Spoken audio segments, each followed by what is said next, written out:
Après avoir dit que le communisme a toujours été une arnaque, Chen Guangcheng, militant chinois des droits humains, appelle à présent les députés européens à prendre des mesures concrètes pour punir ce qu'il qualifie de force du mal du régime chinois. Le militant chinois non-voyant Chen Guangcheng est en croisade pour apporter des changements en Chine. Il était en Europe la semaine dernière et il a exhorté le Parlement européen de lever la voix contre, je cite, « les forces du mal du régime chinois ».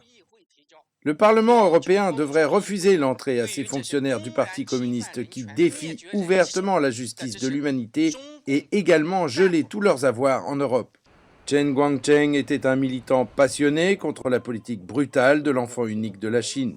Il a fait les manchettes l'an dernier après avoir échappé à l'assignation à résidence en se réfugiant à l'ambassade américaine à Pékin.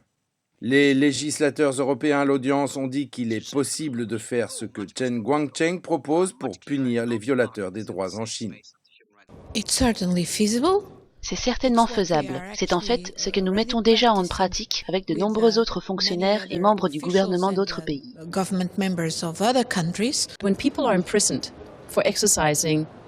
Quand les gens sont emprisonnés pour avoir exercé leurs droits, pour avoir défendu une affaire en tant qu'avocat, pour avoir saisi les tribunaux, alors l'UE devrait parler au nom de ces personnes et exiger leur liberté. Chen Guangcheng a déclaré à NTD qu'il veut que les puissances mondiales comme l'Union européenne apportent la transparence dans tous les dialogues sur les droits qu'ils ont avec le régime chinois.